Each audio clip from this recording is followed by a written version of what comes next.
हम सबसे पहले भारत के सभे मतदाता के अभिनंदन करतानी एसआईआर के सफलतापूर्वक संपन्न करावे खातिर रउआ सभे के कोटि कोटि आभार आ धन्यवाद जतावत बानी।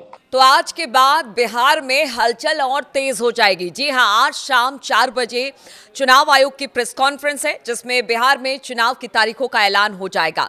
तो बिहार विधानसभा चुनाव कार्यक्रमों की घोषणा आज शाम 4 बजे हो जाएगी। मुख्य चुनाव आयुक्त जो है ज्ञानेश कुमार, वो एक प्रेस कॉन्फ्रेंस करेंगे और फिर चुनाव की तारीखों का ऐलान हो जाएगा।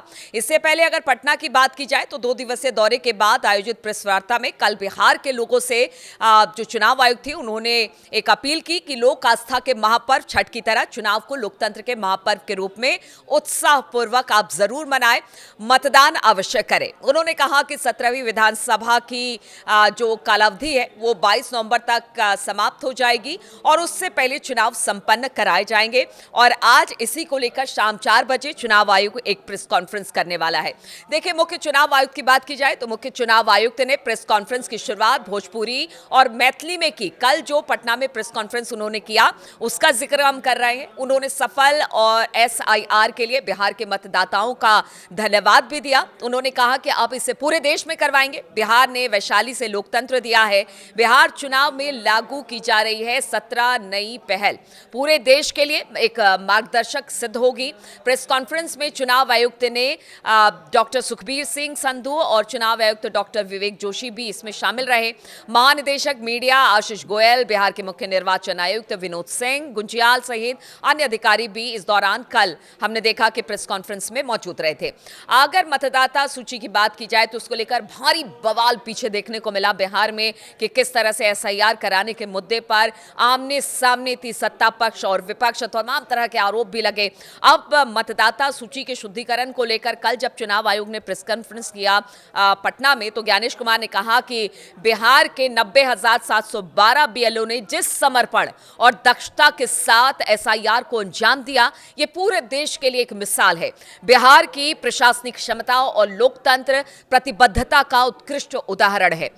आधार नागरिकता का प्रमाण पत्र नहीं है, इस बात को भी मुख्य चुनाव आयुक्त ने कल जो पटना में प्रेस कॉन्फ्रेंस किया उसमें दोहराया। मुख्य चुनाव आयुक्त ने आधार कार्ड को लेकर कहा कि इसे पहचान पत्र के रूप में स्वीकार किया जाएगा, ये नागरिकता का प्रमाण नहीं है। उन्होंने राजनीतिक दलों से हर बूथ पर चुनाव एजेंट बहाल करने और मतदान से पूर्व और मतदान की समाप्ति के बाद फॉर्म 17C लेकर जाने तक उनकी जो मौजूदगी है वो सुनिश्चित कराए, इस बात को कहा।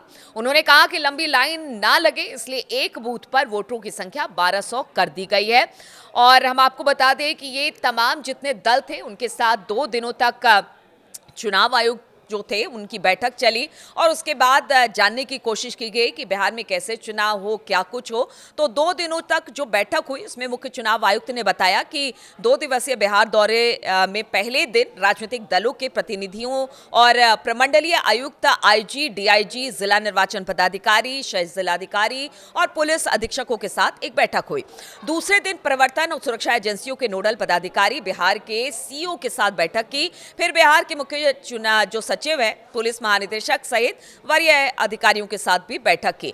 अब देखिए, आज जो चुनाव का ऐलान होगा तो कहा यह जा रहा है कि कितने चरणों में चुनाव हो। अगर पीछे के चुनावों को हम देखें तो 2 से 3 चरणों में बिहार में हमेशा से चुनाव हुए हैं। अब देखिए, चुनाव आयोग को बहुत सारी चीजें देखनी पड़ती है। उनको कानून व्यवस्था के साथ साथ वहां की परिस्थितियां, स्थितियां, सभी चीज एक बड़ी चुनौती होती है, तैयारियां भी होती है। साथ ही साथ जो तमाम पार्टियों के साथ बैठक चुनाव आयुक्त की हुई है उनकी भी सहमति जरूरी होती है। और जैसा जो पार्टियां हैं उन्होंने पहले ही संकेत दिए थे कि कम से कम 2 चरणों में चुनाव वहां पर हो।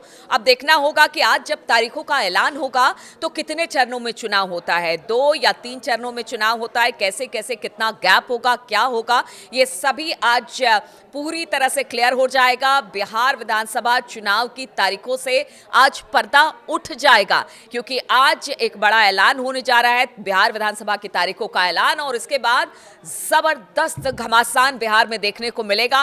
पहले ही बहुत सारे घमासान एसआईआर को लेकर हो चुके हैं और अब देखना होगा कि चुनावी मैदान में किस तरह से ताल ठोकते हुए किन किन मुद्दों पर अब जो ये नेता हैं और ये जो पार्टियां हैं वो नजर आएंगी। तो आज चुनाव तारीखों का ऐलान हो जाएगा। शाम 4 बजे चुनाव आयुक्त की प्रेस कॉन्फ्रेंस होने वाली है और इसमें पता चलेगा कि कितने चरणों में चुनाव होना है और इसके बाद तैयारी बिहार विधानसभा की और तेज हो जाएगी।